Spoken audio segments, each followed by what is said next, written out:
All right, so today I was thinking I'm going to talk about free will.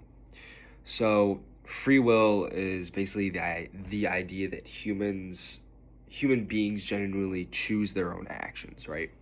And it claims that when you make a decision, what to say, where to go, who to be in that moment, that choice isn't fully predetermined, like biologically or by your environment or your past events. It's completely up to you.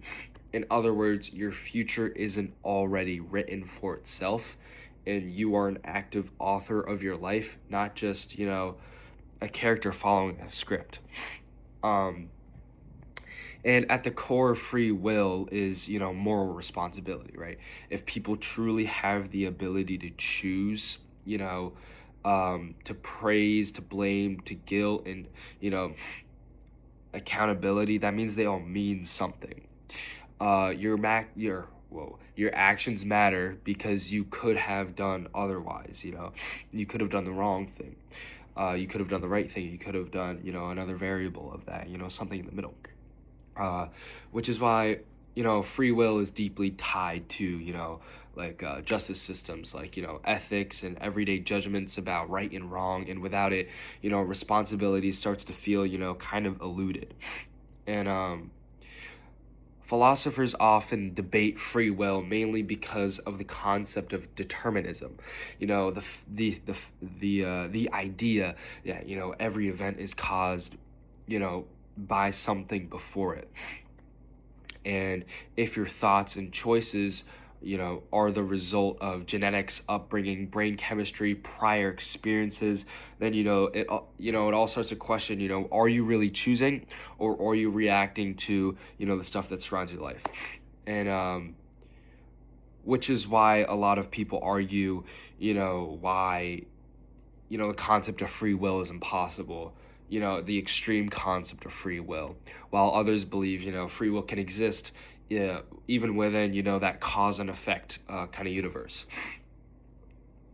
And another idea in response to this is a compatibilism, which suggests free will doesn't require total freedom from causes.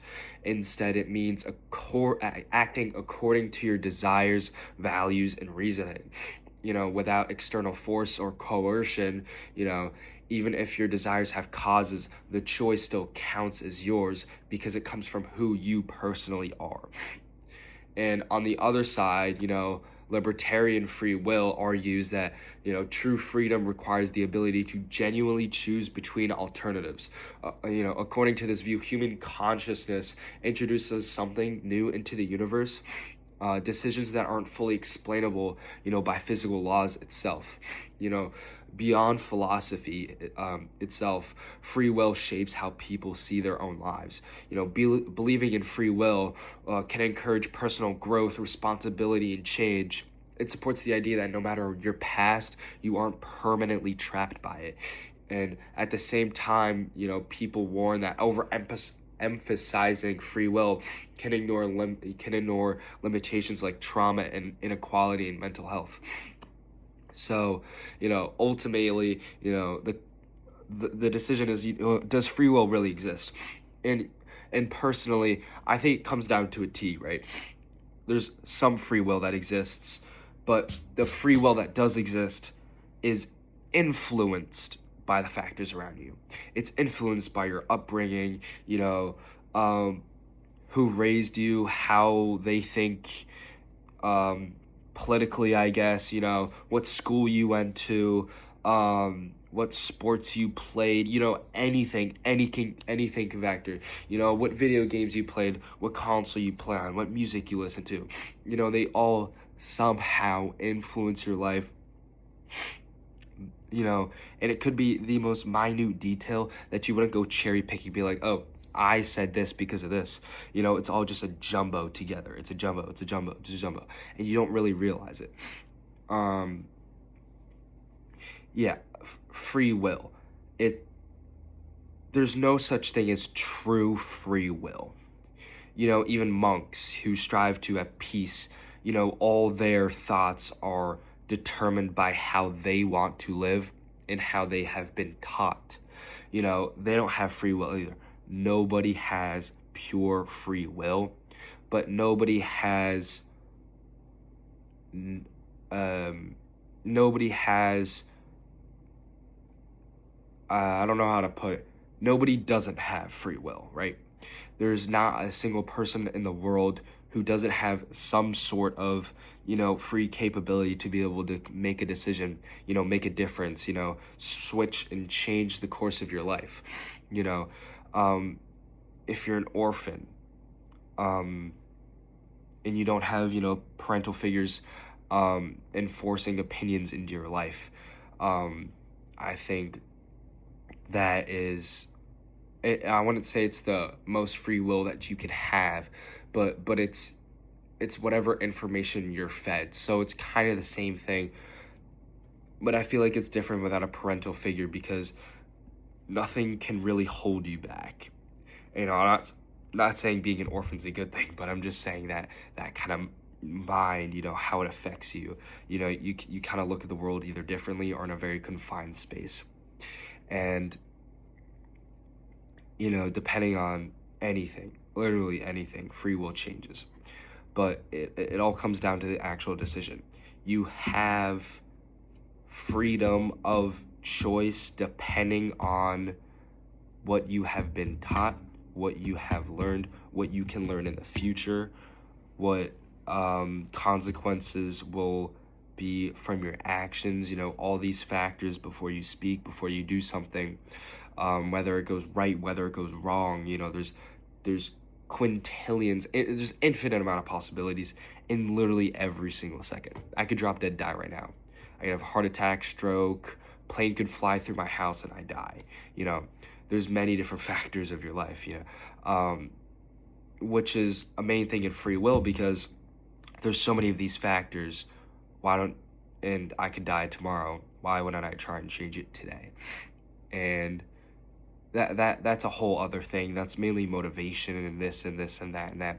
But it comes down to free will, because free will, some free will extremists say that, on the other side say that some people can't act and change the course of their life because their entire life is predetermined, but that is not true. No matter who you are, no matter where you're from, you can always change your life for the better. You're not going to be stuck in this little loop that has been caused by a fixation of a certain thing. It can be changed in an instant, not in an instant, but your mindset can change in an instant. And then, the process and the work and the rewards, that all comes in the future in small increments. And you won't really figure out, why you really made that switch, what it had in store for you, what it has in store for you, until you actually go through it and attempt to change the course of your life. And free will and motivation, I believe, are very, integrated in their own mindset, because, free will, it's kind of the option to make that decision, and motivation is you strive to make a decision that pretty much benefits your life, like a little bit. There's different types of motivation, but the main one I'm going for is, like, oh, you finally go to the gym, oh, you finally stop doing something that's bad for you, and something like that. They're kind of hand in hand, and that's why they say, if you purely believe in just straight free will, then you can do whatever you want. If you believe in the entire opposite, then that limits you, limits emotions. Like they said, like I said earlier, can limit your mental health, because you believe, oh, this is all predetermined, why should I care? It can limit sympathy, oh, this was already going to happen, why do I care? Why should I care? And that's the main problem with it. So I personally think that free will, it's kind of somewhere in the middle. You have the option to make a choice. You just have choices that are based on I'd say, your environment. And sometimes the choices aren't just in your environment. You can make a random choice, but I feel like mainly they're motivated by your environment and the people who surround you mainly. So surround yourself by good people. The apple doesn't fall far from the tree. Yeah, that's free will for you.